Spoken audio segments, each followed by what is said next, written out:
Good day, ladies and gentlemen.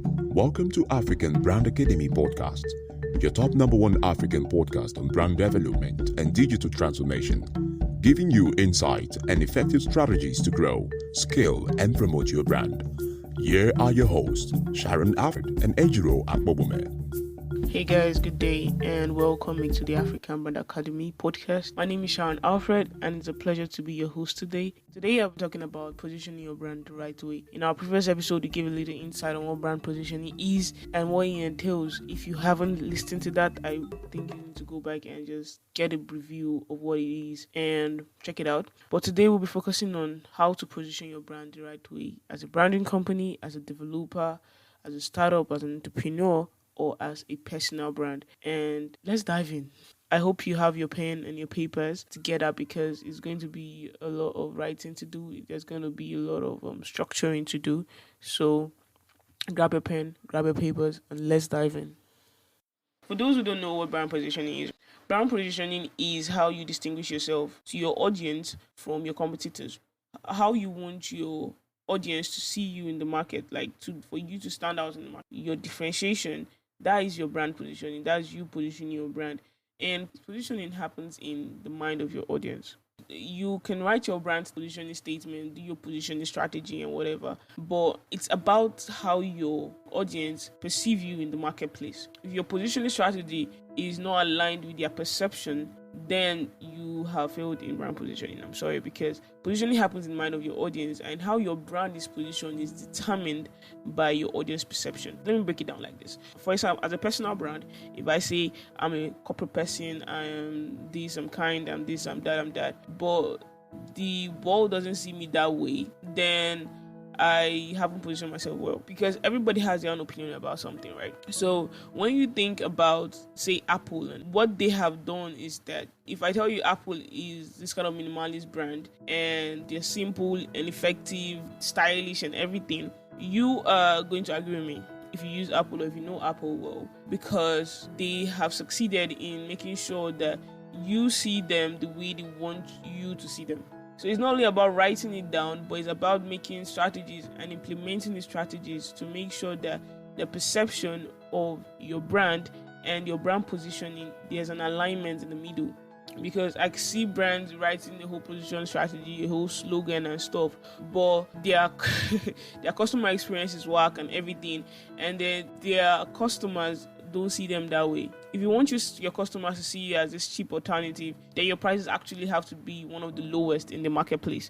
If you want your audience to see you as a luxurious brand, prices probably is going to be top notch, your customer experience is going to be top notch and all those things. But if you say in your positioning strategy that I am a luxurious brand, and you don't deliver on that, and your customer don't see you that way as a luxurious brand, then you failed in brand positioning. Positioning is what you do in the mind of your customer. You have to be the one to implement perception in their mind. So how do you want them to perceive you? If I want someone to perceive me as a professional, as a personal brand, then I have to actually dress professional. I have to be able to know how to talk right, the way I talk, the way I dress, the way I act. All that has to be aligned with what I want my customers to see me as. When positioning your brand, your position strategy can make or break your brand. But first of all, you have to understand the pain and challenges your audience is suffering from, or you won't be able to make a great positioning strategy. Because it's not about you, it's actually about them, it's about the market. So first thing about brand positioning is, first of all, knowing your customer in and out. Even before knowing your audience pain points and challenges, another thing you have to do to position yourself effectively is that you have to let them know why you do what you do, right? You can't position your brand effectively if you don't know the purpose of your brand. Some people just actually wake up in the morning and be like, I need to make money, let me just start business and stuff like that. In some industries, people don't only buy what you do, and so in some industries they buy why you do it, especially when it comes to personal brands. People don't buy from you because you have a service to offer. Most of your fans that buy from you, or your audience that buy from you, are people who have gotten to understand why you do what you do. They have gotten to understand your story and everything, and that's why they are loyal fans and they are your loyal audience, because they are already in tune with your story. So they know why you do what you do and stuff like that. They know a bit of who you are. And for that to happen also in the business aspect, in some industries, like I said, people don't only buy what you sell, they buy why you sell it. And most people would disagree with me, but then the fact is, these big brands that you say, okay, why do I buy Coca-Cola? It's because I'm thirsty and everything. But do you know there are other cola companies in the industry, there are other cola brands in the industry? So why Coca-Cola, right? Because they have gotten you entwined with their story. They've gotten you entwined with a particular story, an outcome or something. When you drink Coca-Cola, then it gives this happiness, right? It gives this quench of thirst. It gives this feeling. So you've already become one with the feeling. And that's why when you are in need of a soft drink or something, the first thing that comes to your mind is Coca-Cola. It's not because not only because they've advertised so much, it's not because you're thirsty and everything, but with their marketing strategies and their positioning strategies, they have been able to position themselves in a way that they are going to be a top choice for you. Right? For instance, Philip Kotler, known as the father of modern marketing, defined brand positioning as the act of designing a company offering and image to occupy a distinctive place in the mind of your target market. Brand positioning is the act of designing a company offering, one, and image to occupy a distinctive place in the mind of your target market.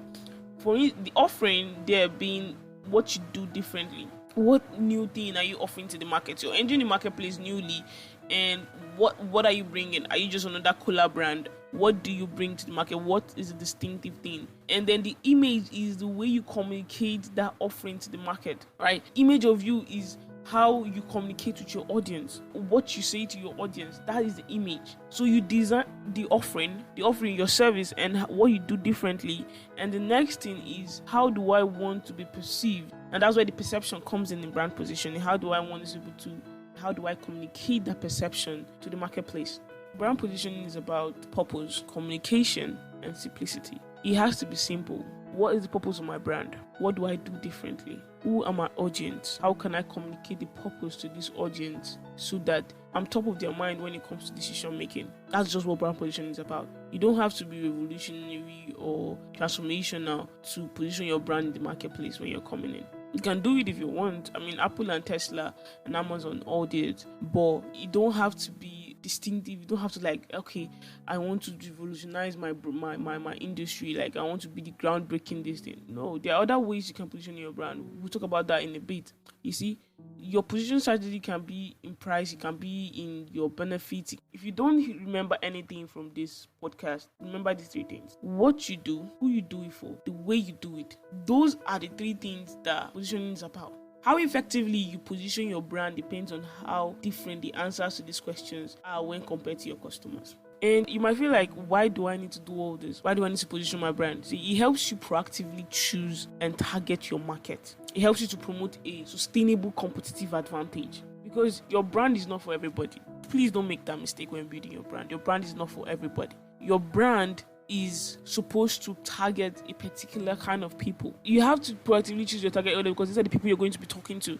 And if you don't know them, then there's going to be a problem. Number two, it helps you promote a sustainable competitive advantage. If you enter a crowded market and then there is no difference with you and then your next person, right? I would literally buy from anybody. But if you position your brand properly, then you get to have a reason why people will choose you over someone, and then that advantage is sustainable, right? For example, what's the first thing that comes to your mind when you think of Nike? You probably start think about sports, running shoes, their check mark logo, or just their just do it motto. This is all part of Nike's positioning in targeting athletes. You would never think of jewelry or handbags, because that's just not part of them as a company. When you think of Apple, you think of gadgets, you think of innovations and all those kind of things, because that is what they've positioned themselves to be. A brand position does not target or cater for everyone. It is designed for a specific market. Take Lamborghini, for example. They target people who are into high-end luxurious cars. If they made shoes right now, if Lamborghini made shoes right now, it would be off brand and confuse their audience. You can't cater for everybody. Trying to cater for everybody would dilute their positioning and cause them decrease, and can cause you decrease in sales. You have a reputation, whether you cultivate it or not. So you might have just create a brand positioning plan that can help you take control of that reputation and your brand image. Every major decision that you make in your business should borrow from your positioning statement to ensure that it is in alignment with both your goals and your values. And to be honest, your brand positioning can be done badly. A brand positioning can be done badly or beautifully well. But when it's done beautifully well, it means that it has been able to connect to its right audience, have a great conversation with them, and get great conversion. That is when you know your brand positioning has been done correctly. Okay, so let's jump right into the purpose of today, which is how do I now do my positioning the right way. First of all, you need to understand these components, right? Number one component of brand positioning is you need to understand your audience. So number one, your audience, understanding your audience, their journey, their pain point, what they want and what outcome they want. For instance, in the fitness part, you know as a fitness instructor that the person's journey is trying to go from point A to point B, right? Either lose a couple of pounds or probably gain mass and muscle mass and stuff like that. Okay. So what's their pain point? Probably the fact that, okay, they don't know how to diet and they don't know what the right diet is. Probably the location or whatever, or not being able to pay for a gym. All this could be pain point because probably there's no gym around their area, but they need to work out. And all this not help you position, okay, do I do home workout sessions, online home workout sessions? You have to understand what those pain points are. You have to know what they want, or actually do they want. When you've gotten to understand who your audience is, and I want you to niche that audience. I don't want to go right anyone who wants fitness or stuff like that. No, narrow it down to the gender, the age, the location, their interest, their likes, their dislikes. I'm going to put out a episode, I think the next one or the next one after this, on identifying your right audience. So I want you to stay in tune for that. You can't generalize your audience. You can't say anybody who wants to slim down or anybody who wants to build muscle. No. The next thing is knowing the outcome you're providing. What is the transformation you're bringing to the market? Like going back to the fitness aspect. So, which point A to point B, where are you taking them? What is their point A? Where are they now? What is the outcome you're going to provide for them to get to point B? In the middle of point A to point B, that is the outcome you're providing. And then the third thing is, what is your competitive advantage? Why should I pick your product over this person's product? Why should I choose you as my coach over the other person? So what is your competitive advantage? You have to go in and dive in and find out what that advantage is. Before you write your positioning message or your positioning statement, the first thing you have to actually do is have a positioning strategy. Now, if you've written down these three things, if you've given answers to these three things, let's go ahead and develop a positioning strategy together. So the first thing you've done it is define who your audience is. You've done that. The next thing now is, who are my competitors in the market? Who are your competitors? Just list a couple of competitors that are in the marketplace already offering almost exactly what you do. And if you have to conduct a competitor and market analysis, you should do that, because this enables you to know the gap that is in the market, especially if you're starting out. You have to know, okay, what's the gap? Check and you see, okay, is the gap in my industry relating to price? Is it relating to the quality? Is it convenience? Know what the gap is and know what the market is starving from. When you do that, you find that gap. That's the gap you're going to focus on moving forward, whether as a personal brand, whether as a business brand. And after you do that, the next thing is uncover your differentiator. That could still be the gap that you're covering, but it could be something else. Is it my language, my tone of voice?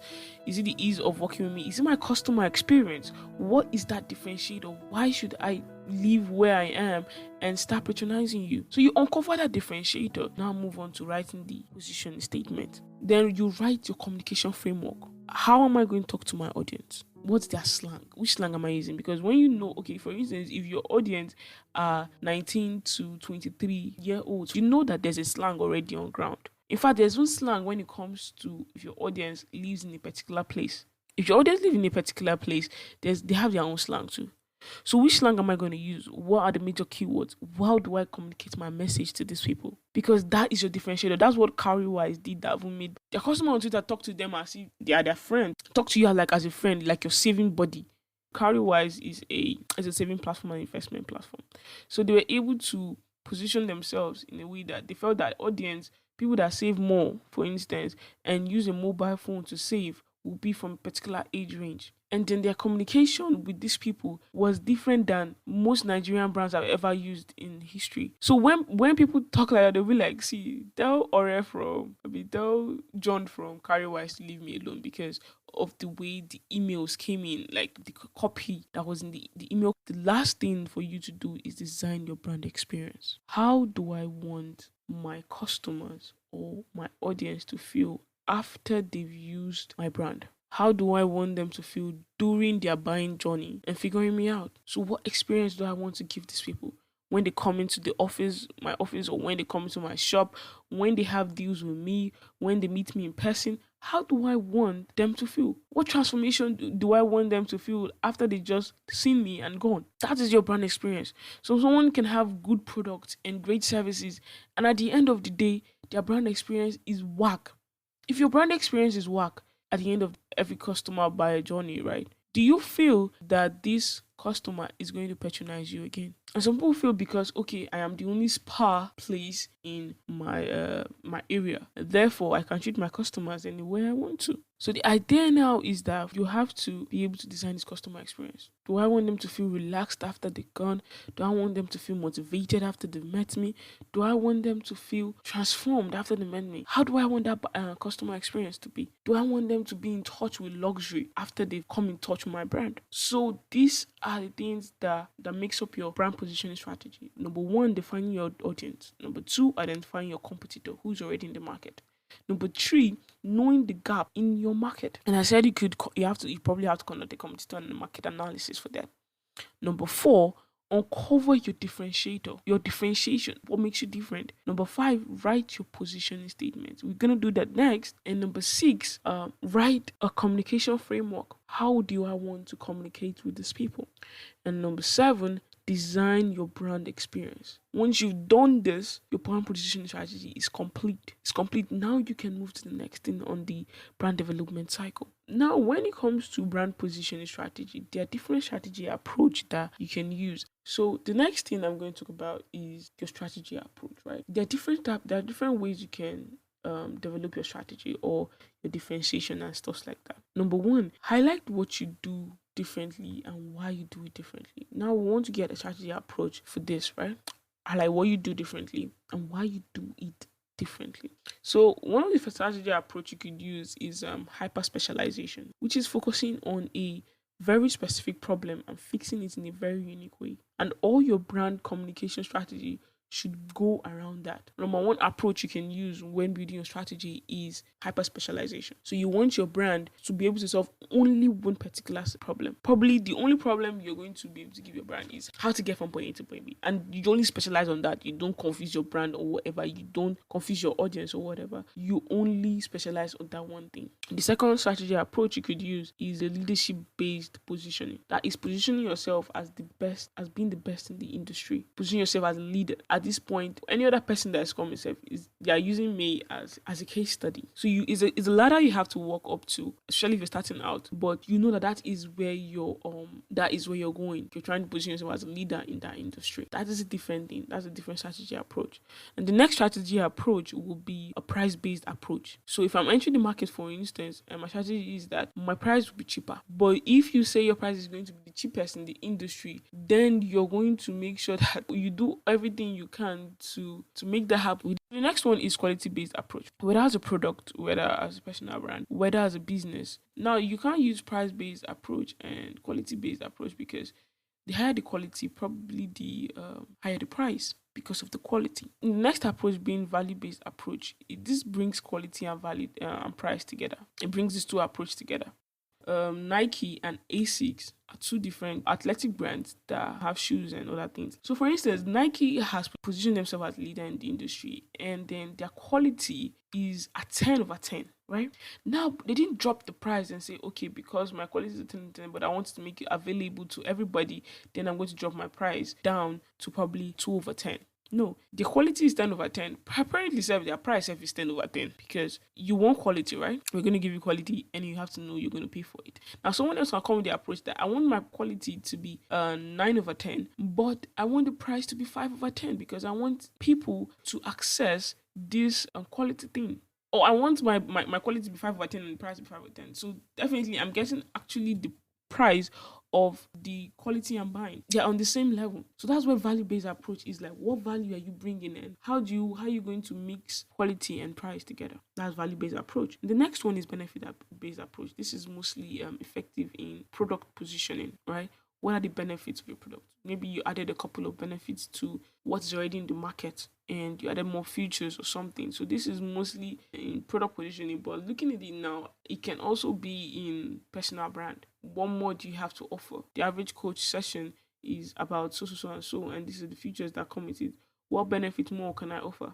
Can I offer money back guarantee? Can I offer a longer term follow up? Do you get? So that another way you can come into the market is by benefits. What benefits? But the problem there is that when you try and use this approach, the leader brand can literally just pick those benefits and add it to whatever they have. That is why most of these big companies abroad, most of these big companies in the United States, that's why they buy businesses. Because you're just bringing a small benefit to what's already there. So they're like, instead of you just staying, if I just take money and bring your business under our company at once, instead of just saturating the market. The next approach you could use is convenience. How can I offer my services or my product to my audience more conveniently? Maybe adding delivery services, adding online services, adding, trying to make sure that the audience gets their outcome or their transformation conveniently, more conveniently than what is already in the market. Those are the strategy approach you can use after writing out your brand positioning strategy. So the first thing there is you understand the components of a brand position. You write this out. The next thing we said was writing out your brand positioning strategy. Now you've written the brand positioning strategy, you choose an approach. How are we going to enter the market? The last one actually is the disruptive brand positioning. I forgot to add that. The disruptive brand positioning, these are people that enter the market and then they disrupt the whole industry, like Amazon, like Uber, like Apple. you know they were normal taxi cabs until Uber came and said, no, we want a situation where they can book it. Now disrupted the whole industry. Amazon disrupted the whole book industry when they came up with being able to buy books online, right? So but it's the fact that you need high level conceptual thinking for this kind of approach and first class execution. If you know you don't have this too, just leave this approach alone. If you know you don't have something transformational, it's going to be great. It's going to be great for you and everything, but you have to have a lot of back end work to do to be able to get this done. Now, the next thing is, okay, how do I write my brand positioning statement? A brand positioning statement is just like it's a brief description that describes what the brand does, who is for, and the unique way it does, like the principles, like components I gave you previously, how they provide this outcome to your clients. It's a guiding tool that gives you clarity internally and externally for the brand. Externally, it tells the audience what it does, and internally, it acts as a guiding tool for everything within the brand. Whether when it comes to communication, when it comes to message, your positioning statement keeps you on track. Whether you're bringing out even a new product, ask yourself, does this align with why we do what we do? Does it align with who we do it for? So even bringing out a new product, whatever it is, your positioning statement helps you and even helps your team in everything they're doing. Let me get you right. Your positioning statement is not a tagline or a slogan. It's not your vision statement. It's not your elevator pitch. The brand positioning statement guides decisions and action within the brand through its identity and messaging. Now, step one of writing the brand positioning statement, you define your brand strategy. And we've already had that. We already have that done. We understand our audience. We understand their pain point. We understand what they want. We understand our competitors and what they do. Lastly, we've understood the gap and our unique differentiator. That's what we did in strategy aspect. Now we have that done already. So that's step one cancelled. Step two is reference your internal brand to make sure it's aligned. That is, who is my brand? The purpose of my brand. Who is my brand? What am I? What do I do? Reference that. So who is the brand, right? Step three is list out your brand positioning elements, like your audience, your pain point, the key benefits, your point of difference. We've done that, right? Step four, focus on your audience understanding. Make sure that this sentence we're about to write down is simple and leave no room for misinterpretation. And we are going to use a brand positioning statement formula to help you out. I'll give a link to a worksheet that could help you do that in the description below. Let me just give an example. We help married women who do not have time to go to the gym to achieve a stunning body. Our solution is easy, it can be done online and requires just 30 minutes daily. Now, I've been able to specify my audience, their pain points, their promise, my brand promise, and my benefits, and the solution, my point of difference from probably my other competitors. You know what? I think I'm just going to put this in a document and add it to the description so that it can help you. You just download it, and if you want us to run through a bit, we've spoken about first we list out the components of our brand positioning, the who, why, what, then we develop our brand positioning strategy. And after that, we choose an approach that how we're going to enter the market, how we want to be seen in the market. Next thing, we develop the positioning statement. Just in that order, right? That being said, we've come to the end of the podcast. I'm going to quickly give you, when you have this positioning statement together, I want to give some criteria for checking your brand positioning. If you're already an existing brand, I want you to just go back in retrospect and see, okay, is my brand positioning working for me or is it not working for me? Number one, does it differentiate your brand? That's number one, does it differentiate your brand? Number two, does it match your customer perception of your brand? If you run a survey to your customers already or your audience, the way you want them to perceive you, are they perceiving you that way? Number three, does it enable you to grow as a brand, as a business, as a product? Does it enable you to grow? Does your positioning statement enable you to grow beyond what it is right now? Number four, does it identify your brand's unique value to your customers? Does it produce a clear picture in your mind that's different from your competitors? Is it focused on your core customers, your core audience? Is it memorable and motivating? Number 8, is it consistent in all areas of your business? Number 9, is it easy to understand? Number 10, is it difficult to copy? Number 11, is it positioned for long-term success? That's like saying, does it enable you to grow? Number 12, is your brand promise believable and credible? Because if you have a positioning statement and then people can literally, everybody says it's not possible or it's hard to believe or it's not measurable. So you make sure your brand positioning is believable and credible. Something that has been done before or something that you've actually made sure that it happens, even if it's the first time it happened in your industry. Can your brand own it? Number 14, will it withstand counter attacks from your customers or from your competitors? Will it withstand counter attacks from your competitors? Number 15, lastly, will it help you make more effective marketing and branding decisions? If you already have a brand positioning strategy or statement, go through these questions. Just write 1 to 15, answer each of them. Does all this thing happen in my brand? Or is all this aligned with my brand positioning and my brand strategy? In conclusion, you see, you have a reputation whether you cultivate it or not, like I said. So you might as well create a brand positioning plan that can help you control your reputation and brand image. That is why we are doing this. That's why I want you to position your brand effectively. And not just effectively, position your brand for success. So once you have this done, you have completed, my dear, you've